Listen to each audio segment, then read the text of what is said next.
त्रिकाल संध्या के बारे में भविष्य पुराण में एक बड़ा तत्व लिखा है। इसके बारे में आपको क्षमा मांग के बताता हूँ, आप लोगों को क्षमा मांगता हूँ, क्योंकि आप लोग पहले से तो त्रिकाल संध्या कर ही रहे हैं। पर त्रिकाल संध्या का तत्व भविष्य पुराण में लिखा है। ब्राह्मी मुहूर्त 3:45 से सूर्य उदय तक एक समय पर संध्या करना पड़ेगा। दूसरा संध्या मध्याह्न संध्या दिन 11:30 से 12:30 के बीच होना चाहिए। तीसरा संध्या जिस समय गौ माता घर को लौटते हैं और सूर्योदय अस्त होते हैं उससे आधा घंटा पहले इस त्रिकाल संध्या को करना जरूरी। और त्रिकाल संध्या में जो मंत्र है ये भी शास्त्रों में प्रमाण है। पहला मंत्र है भगवान के 16 नाम। औषधे चिंतयति विष्णु भोजनेश्च जनार्दन शयने पद्मनाभंश्च विवाहे च प्रजापति युद्धे चक्रधरं देवं प्रवासे त्रिविक्रमं नारायणं तनोत्यागे श्रीधरं प्रिया संगमे दुस्वप्ने स्मर गोविंदम संकटे मधुसूदन कानने नारसिंहश्च पावके जलसायिनं जलमध्ये वरांश्च गमने वामनश्चैव पर्वते रघुनंदन सकल कार्येषु माधव। बोलिए माधव भगवान की। तो ये जो 16 नाम है मनुष्य का जन्म से मृत्यु मुक्ति तक इसमें लिखा है। कोई संत, कोई साधु, कोई बड़े यानी देवता, सिद्ध और जैसे खुद भी भगवान के बड़े पवित्र परंपरा भी अष्टादश पुराण को एक दिन में पठन नहीं कर पाएगा। उसमें लिखा है, जो तत्व में बताता हूँ। अगर कहीं मेरा गलती होता है तो बताइए, मैं बंद कर दूंगी। तो ये इसमें लिखा है अष्टादश पुराण शास्त्र को पढ़ने के लिए कई लाखों श्लोकों को पढ़ के उसका अर्थ समझने के लिए कई अनंत समय चल जाएगा।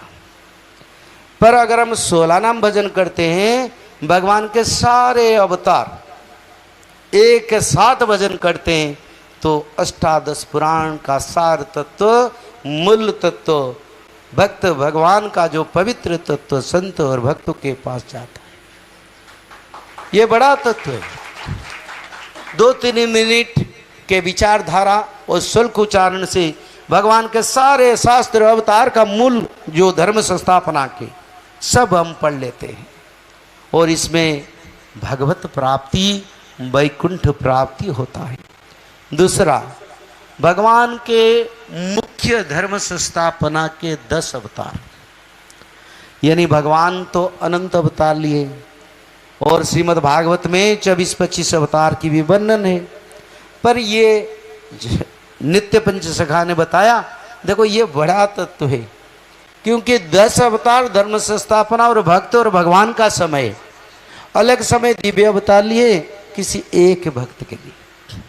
पर भगवान का जो मिलन होता है वो वही 10 अवतार में सीमित है।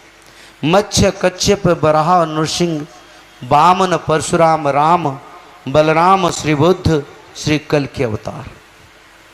उसके शुल्क, एक संस्कृत में शुल्क है, दूसरा जो शुल्क है उसको भगवान जगन्नाथ ने जयदेव, भक्त जयदेव को बताए थे 10 अवतार गीत गोविंद का रचना के लिए। एक तरफ से वेद उद्धार, दूसरी तरफ से सप्त ऋषि को उद्धार के लिए और सत्य युग बनाने के लिए 7 दिन का जो ब्रह्म प्रलय समय में नाव पर बैठा के एक नवनिर्मित सत्य युग को करने के लिए भगवान दोनों रूप धारण किए थे। एक मत्स्य अवतार, दूसरा हयग्रीव अवतार। तो ये दोनों तत्व है। प्रलय पयोधि जले धृतवान श्रीवेदम विहितवहित्र चरित्रमखेदं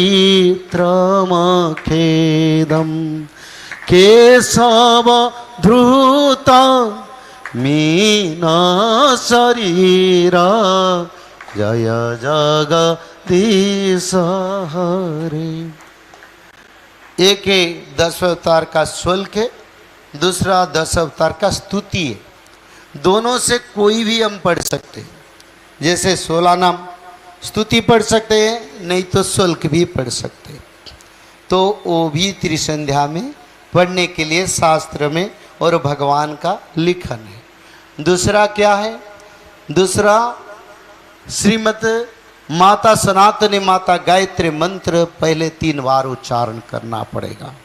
3 बार, जैसे ओम भूर्भुवः स्वः तस्य वितुर्वरेण्यं भर्गो देवस्य धीमहि देवो यनो प्रचोदयात्। पूरा उच्चारण के साथ, जैसे पंचभूत संतुष्ट हो जाए। भूर्भुवः स्वः का यानी स्वर्ग मर्त्य पाताल का बंधन, और उसमें आदि माता गायत्री का सबसे बड़ा तत्व है। 3 बार गायत्री मंत्र, 1 बार भगवान के 16 नाम और भगवान के 10 अवतार के शुल्क, और माधव नाम 108 बार। आप बोलेंगे ये पंडित जी माधव नाम क्यों बोलते हैं? हमारा तो बाके बिहारी लाल, हमारा तो कृष्ण राम का नाम, जगन्नाथ का नाम, ये माधव नाम कहाँ से आया? तो इतना आपको बताना चाहते हैं, ये माधव नाम है भगवान कल्कि का। क्योंकि जो समझते हैं लोग कल्कि अवतार होंगे नाम रहेगा कल्कि, ऐसे नहीं है। क्योंकि भगवान कल्कि जब मानव रूप में जन्म होंगे तब उनके नाम रहेगा माधव।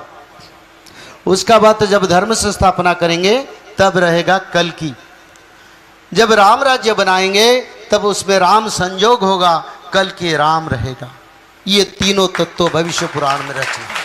जय श्री माधव। जल प्रलय, महामारी और भूकंप, अग्नि प्रलय, वर्ल्ड वार 3 और महाविनाश, ये तो एक दिन होना ही है। लेकिन इस सब से आप बच कैसे सकते हैं? सबसे पहले नॉनवेज खाना छोड़ दीजिए, अंडा भी नहीं खाना है, और किसी भी तरह का नशा मत करिए, और गलत काम मत कीजिए, और सत्य, प्रेम, दया, क्षमा और शांति का आचरण कीजिए। और 3 चीज कीजिए। उसमें से सबसे पहला है त्रिकाल संध्या यानी त्रिसंध्या। उसको दिन में 3 बार करते हैं। जैसे सुबह में करते हैं ब्रह्म मुहूर्त में, सुबह 4 बजे से लेकर के 6 बजे के बीच में आप कभी भी कर सकते हैं। लेकिन आपको समय नहीं मिला तो समय आप आगे पीछे कर सकते हैं, आधा घंटा 1 घंटा पीछे कर सकते हैं। दोपहर में 11:30 बजे से लेकर के दिन का 1 बजे तक कर सकते हैं, उसके बीच में। शाम को 5 बजे से लेकर के 6:30 बजे तक कर सकते हैं। दिन भर में 1 बार नहा के त्रिकाल संध्या जरूर करें। बाकी समय आप हाथ पैर मुंह धोकर भी कर सकते हैं, और 3 बार आप श्री गंगे बोल करके स्टार्ट कर सकते हैं। जो दूसरा उपाय है वो है श्रीमद् भागवत महापुराण पठन। दिन में 1 अध्याय जरूर पढ़ें, दिन भर में 1 अध्याय जरूर पढ़ें। वो भी ना हो सके तो 1 पन्ना तो जरूर पढ़ें। अगर उतना भी समय नहीं है तो 1 श्लोक जरूर पढ़ें। तीसरा उपाय, माधव नाम का जप करें, निरंतर करें, कोई भी काम करते हुए करें, हमेशा माधव नाम का जप करें। त्रिसंध्या का पीडीएफ, श्रीमद् भागवत महापुराण का पीडीएफ और भविष्य मल्लिका का फ्री ई बुक भविष्य मल्लिका पुराण, ये सब आपको डिस्क्रिप्शन बॉक्स में मिल जाएगा। भविष्य मल्लिका के बारे में अधिक जानकारी के लिए आप भविष्य मल्लिका के वेबसाइट पर संपर्क कर सकते हैं, भविष्यमल्लिका.com। और अधिक जानकारी के लिए भी कल्कि अवतार ऑफिशियल चैनल को देख सकते हैं, जहां पर मल्लिका के बारे में खुलकर बातें रखी गई है, जहां पर आप लगभग 1000 जितना वीडियो आपको देखने को मिल जाएगा। और भी आपको अधिक जानकारी जानना है त्रिसंध्या के बारे में और कोई आपको सवाल है तो नीचे दिए गए नंबरों पर आप संपर्क कर सकते हैं।